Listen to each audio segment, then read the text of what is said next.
প্রতিটি গল্পেরই একটা দরজা থাকে, যেটা খুললেই বাস্তব আর কল্পনার সীমানা মুছে যায়। যেখানে প্রতিটি গল্পই বাস্তবের মুখোশে লুকিয়ে থাকা দুঃস্বপ্ন। স্বাগতম গল্পের জাদুঘরে, যেখানে গল্প নয়, অভিজ্ঞতা আছে। হরর, ক্রাইম, থ্রিলার, অ্যাডভেঞ্চার, সব রকমের জাদু আছে এই ঘরে। আর হ্যাঁ, লাইক আর সাবস্ক্রাইব করতে কিন্তু ভুলো না। তাহলে তৈরি তো? চলুন শুরু করি আমাদের এই নতুন যাত্রা। পৃথিবীর কিছু সত্য আছে যেগুলো জানা মানুষের কাজ নয়। যে শব্দ একবার কানে ঢোকে, সে মানুষকে বদলে দেয়। আজকের গল্প সেই নিষিদ্ধ সত্যের দুয়ার স্পর্শ করবে। শুনবেন কিন্তু সাবধানে। আজকের গল্প কথালু। গল্প পাঠে আমি পল্লব হাজরা। আমি শপথ করে বলতে পারি না কখন থেকে আরখামের দিকে আমার অবিশ্বাস শুরু হলো। গবেষণার কোনো পরিকল্পনা ছিল না, শুধু এক অদ্ভুত আকর্ষণ আমাকে ঠেলে দিচ্ছিল। এমন এক কৌতূহল যা চেপে রাখা যায় না। আরখামে পৌঁছে দেখি শহরটা প্রায় জনশূন্য, যেন নিঃশ্বাস ফেলছে মৃতদের মতো থেমে থেমে। ঘন কুয়াশার মেঘ আকাশে ঝুলে আছে, আর বাতাসের গায়ে লেগে আছে অচেনা পুরনো সুর, যেন বহুদিন আগে হারিয়ে যাওয়া কোনো মন্ত্রের ছায়া। আমি ভেবেছিলাম এখানে এলে পুরনো মানচিত্র আর ইতিহাসের নথিপত্র খুঁজে পাবো, যেগুলো আমাদের বিশ্ববিদ্যালয়ে নেই। কিন্তু শীঘ্রই বুঝলাম আরখাম আমাকে অন্য কিছুর দিকে ডাকছে, এমন কিছুর দিকে যার কোনোরূপ ব্যাখ্যা নেই এবং যার থেকে চোখ ফেরানো অসম্ভব। এক বিকেলে আমি তেঁতুলগলি দিয়ে হাঁটছিলাম। একটি পুরনো অন্ধকার দোকানে ঢুকে হঠাৎই একটা বই আমার নজর কাড়ল। মনে হলো বইটা যেন আমাকেই ডাকছে। আমি অচেতনেই থেমে গেলাম। বইটা ছাই রঙা পাতায় বাঁধা, অদ্ভুত অক্ষরে ভরা। তাকে ছুতেই একটা পুরনো সমুদ্রে ভেজা মাটির গন্ধ বেরিয়ে এলো, যেন বহু বছর ধরে কেউ এই বই খুলে দেখেনি। দোকানদার আমার দিকে তাকিয়ে ধীরে ধীরে বলল, এটা সবার পড়ার বই নয়, না জানলে ভালো, বেশি জানতে চাইলে কষ্টও পেতে হবে।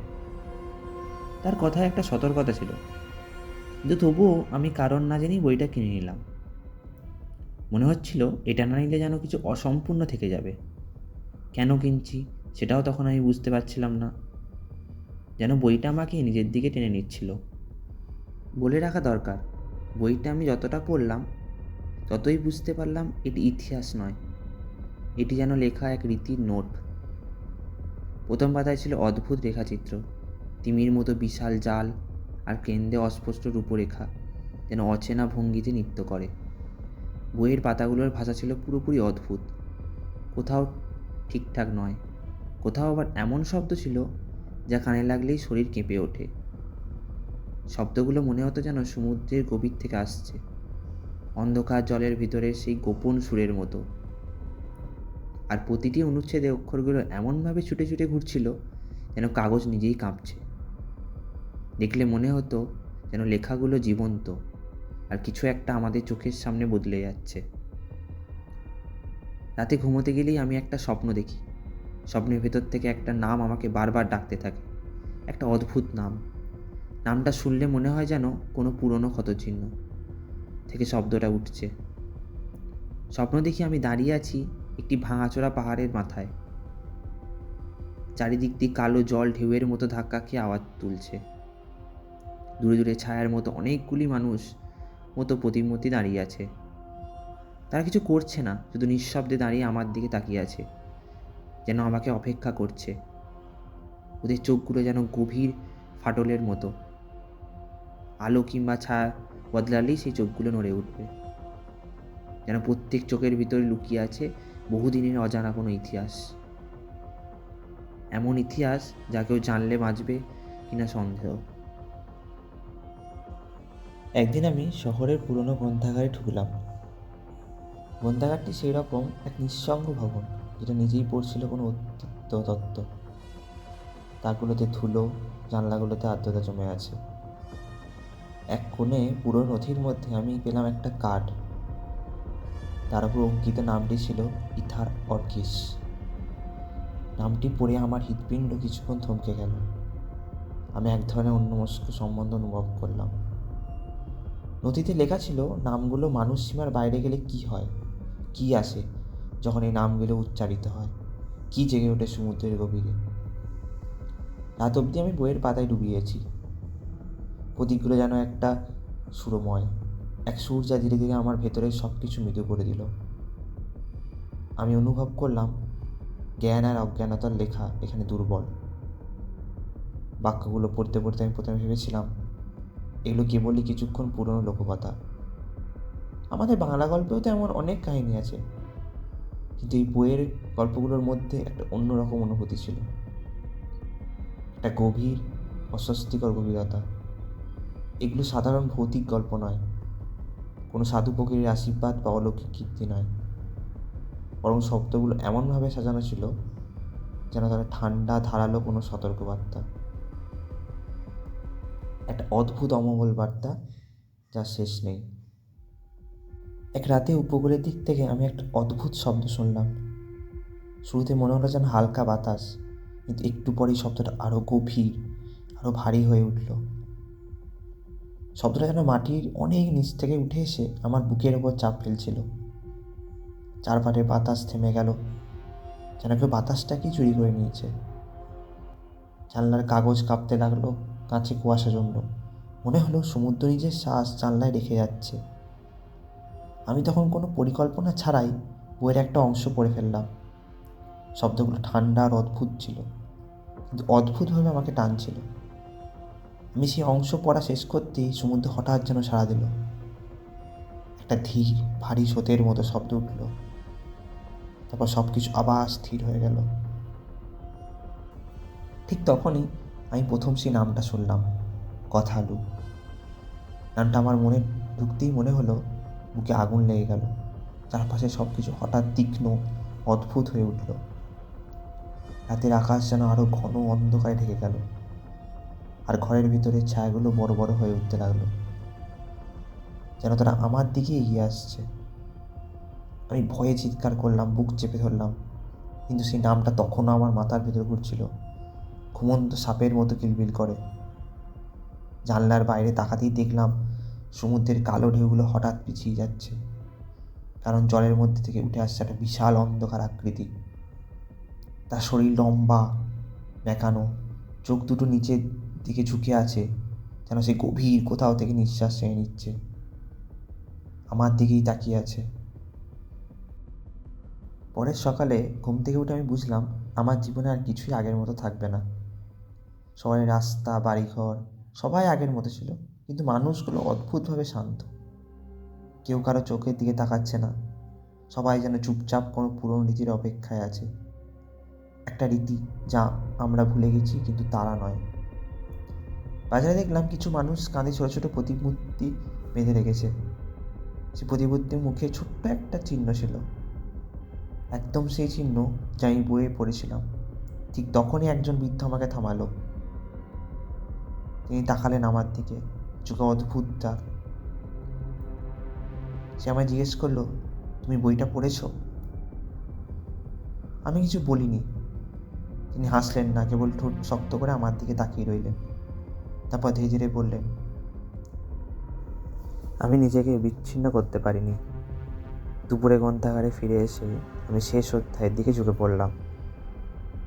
পাতার ওপরের প্রতীকগুলো আমার চোখে যেন অদ্ভুতভাবে রং ধরে। সেখানে একটা বাক্য লেখা ছিল, যে জানে তাকে আর জানাও না। বাক্যটার ভেতর এমন এক নিষ্ঠুর সতর্কবার্তা ছিল যা পড়তেই গায়ে কাঁটা দেয়। এটা যেন বলছে জ্ঞান কখনো কখনো অভিশাপ হতে পারে, কারণ কিছু জিনিস যত জানবে ততই নিজের ভেতর থেকে কিছু ছাড়তে থাকবে। আমি বুঝে গেলাম এই নামগুলো শুধু নাম নয়, এসব নাম এক একটা দরজার মতো।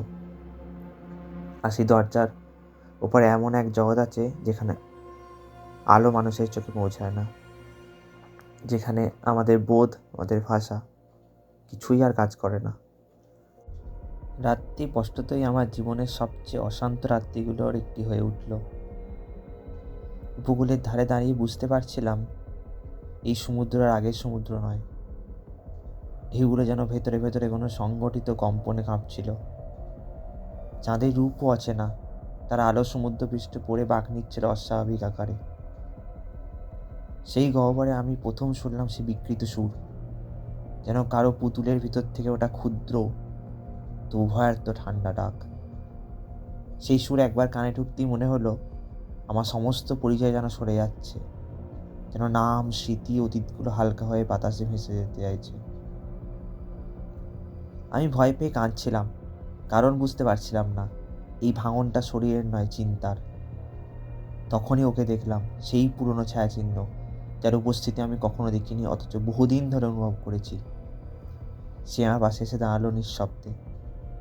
তার চোখে কোনো মানুষই কারুকাজ নেই, কেবল এক ধরনের অনন্ত ফাঁপা আমন্ত্রণ, যেন সে আমার হাতে থাকা স্মৃতিগুলোর মধ্যেই জন্ম নিয়েছে। সে আমার হাতে একটি কাগজ তুলে দিল। কাগজটি স্পষ্টভাবে কাঁপছিল, যেন নিজের শ্বাস নিচ্ছে। আর তার উপর লেখা ছিল, তোমার আগমনে কিছু বদলাবে না, বদলে যাবে পৃথিবীর সীমানা। আমি পড়তেই বুঝলাম এটি সতর্কতা নয়, ভবিষ্যৎবাণীও নয়। এটি এমন একটি সত্য যার কোনো ভাষা নেই, একটি পরিবর্তনের ইঙ্গিত যা শুধু মানুষকে নয়, মানুষ যে জগৎকে চেনে তার ভিত্তিকেও ছিন্ন ভিন্ন করে দিতে পারে। সমুদ্রের শব্দ তখন আর ঢেউয়ের মতো শোনাচ্ছিল না, বরং কোনো অজানা কক্ষের ভেতর থেকে ওঠা দীর্ঘ নিঃশ্বাসের মতো। আমি অনুভব করলাম পৃথিবীর চারদিক যেন একটু মিকে গেছে, যেন পরিচিত জগতের ওপর আর একটা পাতলা চামড়ার অদৃশ্য পৃথিবী লেগে গেছে। সেই স্তরটা আলো ঢোকে না, শুধু শব্দ, আর সেই শব্দই ভাষা। আমি বুঝলাম নামগুলো জ্ঞান নয়, নির্দেশ। আর নির্দেশ যত গভীরে পৌঁছায়, মানুষ ততটাই নিজের অস্তিত্বকে ভুলে যায়। প্রথমে ছোট স্মৃতি, পরে আলগা হয়ে ওঠা বড় স্মৃতি, এবং তারপর একসময় নিজের পরিচয়ের মূলে থাকা চিহ্নগুলিও নিভে যায়। আমি উপকূলে দাঁড়িয়ে দেখলাম প্রতিমূর্তিগুলো নড়ছে, মাটি থেকে নয় এবং ছায়ার ভেতর থেকে। তাদের পদচারণা নিঃশব্দ, কিন্তু চারপাশের বাতাসকে চিরে দিচ্ছিল। তাদের চোখে মানবীয় কিছুই রইল না, তারা যেন শুধু একটা নামের অপেক্ষায়। সেই নাম যা বলা মাত্রই মানুষের মস্তিষ্কের ভেতরে মানচিত্র বদলে যায়। আমি থামার চেষ্টা করলাম, কিন্তু কৌতূহল যেন শরীরের বাইরে অন্য কোনো অঙ্গ হয়ে দাঁড়ালো। বাতাসে নামটির আকৃতি জন্ম নিচ্ছিল। আমি অনুভব করছিলাম, যদি আমি মুহূর্তটিকে পার করে দিই হয়তো মুক্তি পাবো, কিন্তু যদি বলি তবে আর কোনো পথ থাকবে না। কিন্তু সেই মুহূর্তই আমার ভেঙে পড়ল। আমি অজান্তে শব্দটি উচ্চারণ করলাম, দমবন্ধ চাপা ধ্বনি, যার অর্ধেক পৃথিবীতে নেই, বাকি অর্ধেক নিজের তৈরি নয়। আর সেই শব্দ উচ্চারণের মধ্যেই আমি নিজেকে শুনলাম, হতচকিত ক্ষীণ এক ফিসফিস।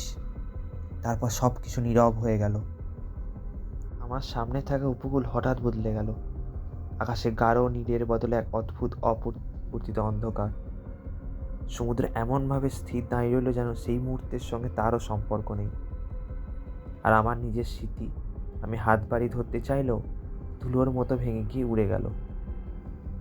শহরের রাস্তার নামটি প্রথমে হারালাম, তারপর মানুষের মুখ, তারপর আমার নিজের ছায়ার অবস্থানও মনে পড়ল না। শেষ পর্যন্ত এমন এক মুহূর্ত এলো যখন আমার নামটুকু আর আমার নয়, কারো নয়। আমি কেবল অনুভব করলাম একটা শূন্য শব্দ মাথার গভীরে ধীরে ধীরে পাথর হয়ে জমছে, যেন কোনো অতল সমুদ্রের তলায় কেউ ডাকছে আমাকে, নাম ধরে নয়, বরং আমার হারিয়ে যাওয়ার আকৃতি ধরে। আমি জানি না এরপর কি ঘটেছিল। আমার বর্ণনা এখানেই ফিকে হয়ে যায়, যেমন ফিকে হয়ে যায় মানুষের তৈরি সব গল্প, যখন তা মহাজগতের দরজার সামনে এসে দাঁড়ায়। আজও কখনো কখনো দূরের বাতাসে আমি শুনি সেই শব্দের প্রতিধ্বনি, একটি নাম যা আর কোনোদিন লেখা উচিত নয়।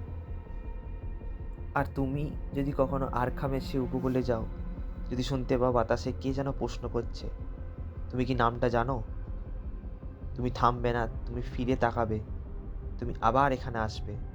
কারণ যে কেউ একবার সত্যিটা জেনে ফেলে, সে আর পুরোপুরি মানুষ থাকে না। এতক্ষণ আপনারা শুনছিলেন কথালু। যদি গল্পটি ভালো লেগে থাকে তাহলে লাইক অ্যান্ড সাবস্ক্রাইব করতে ভুলবেন না। আর ডিসক্রিপশান বক্সে দেওয়া মেল আইডিতে মেল করতে পারেন যদি আপনাদের কাছে কোনো নতুন গল্প থেকে থাকে। তাহলে অবশ্যই সেই গল্পটি এই গল্পের জাদুঘরে পাঠ করে শোনানো হবে।